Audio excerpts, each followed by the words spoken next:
بسم اللہ الرحمن الرحیم۔ السلام علیکم۔ حکیم لقمان کالے کلوٹے نوبی غلام تھے۔ اللہ تعالیٰ نے انہیں حکمت و دانائی کا وافر حصہ عنایت فرمایا تھا۔ یہ غلامی کی زنجیروں میں جکڑے ہوئے تھے۔ بنی اسرائیل کے ایک شخص نے انہیں 3.5 سال مشغال کے عوض خریدا تھا۔ حکیم لقمان اسی کے گھر کام کرتے تھے۔ حکیم لقمان کا آقا شطرنج کھیلنے کا بڑا شوقین تھا۔ وہ شطرنج کے ذریعے جوا کھیلا کرتا تھا۔ اس کے دروازے پر ایک نہر بہہ رہی تھی۔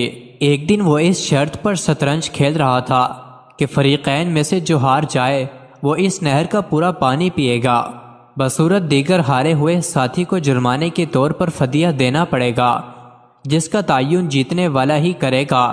اتفاق یہ ہوا کہ حکیم لقمان کا آقا بازی ہار گیا۔ جیتنے والے ساتھی نے حکیم لقمان کے آقا سے کہا، تم کھیل ہار چکے ہو، اب شرط کے مطابق نہر کا پانی پیو یا فدیہ دو۔ آقا نے پوچھا، فدیے میں کیا چاہتے ہو؟ جیتنے والا بولا، فدیہ یہ ہے کہ میں تیری دونوں آنکھیں نکال دوں گا اور تیری ساری جائیداد پر قبضہ کر لوں گا۔ حکیم لقمان کے آقا نے کہا، مجھے فیصلے کے لیے 1 دن کا موقع دو۔ جیتنے والے نے 1 دن کی مہلت دے دی۔ حکیم لقمان کا آقا بہت رنجیدہ ہوا۔ وہ غمزدہ حالت میں بیٹھا تھا۔ شام کے وقت حکیم لقمان اپنی پیٹھ پر گٹھری لادے آئے تو دیکھا کہ ان کا آقا انتہائی رنج و غم کے عالم میں نڈھال ہے۔ حکیم لقمان نے آقا کو سلام کیا، پیٹھ سے بوجھ اتارا اور آقا کی خدمت میں بیٹھ گئے۔ ان کے آقا کا معمول تھا کہ جب بھی وہ اس کی خدمت میں حاضر ہوتے وہ ان کی حکمت بھری باتیں سنتا اور انہیں محفوظ کر لیتا، مگر آج آقا منہ لٹکائے مایوس بیٹھا تھا۔ حکیم لقمان نے عرض کیا، آقا کیا ماجرا ہے؟ آپ افسردہ کیوں بیٹھے ہیں؟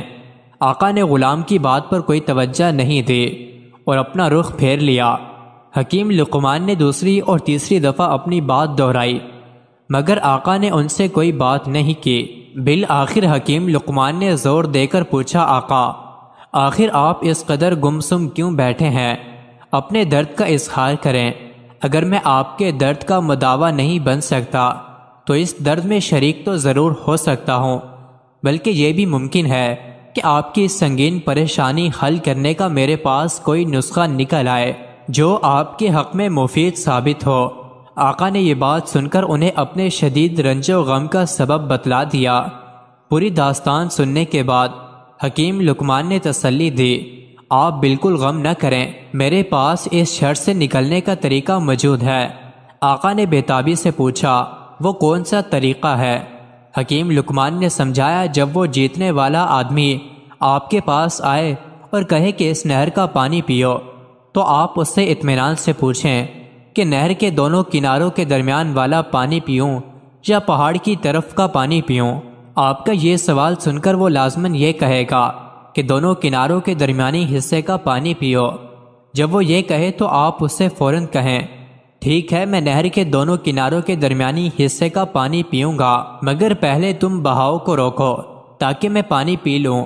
اس طرح آپ پانی بھی پینے کی شرط سے نکل جائیں گے، کیونکہ آپ کا جیتنے والا ساتھی نہر کا بہاؤ نہیں روک سکتا، اور جب وہ یہ کام نہیں کر سکے گا تو نہر کے دونوں کناروں کے درمیانی حصے کا پانی پینے پر اس کا اصرار باقی نہ رہ سکے گا، یوں آپ کو چھٹکارا مل جائے گا۔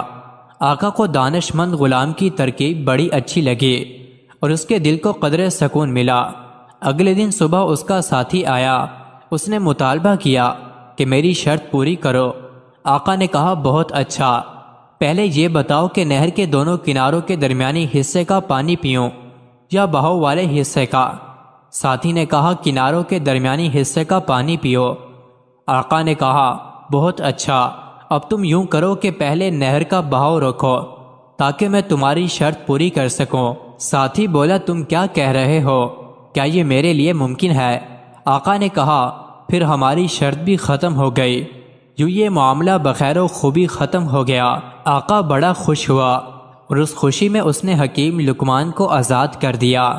مزید ایسے ہی ویڈیوز کے لیے چینل کو ضرور سبسکرائب کریں۔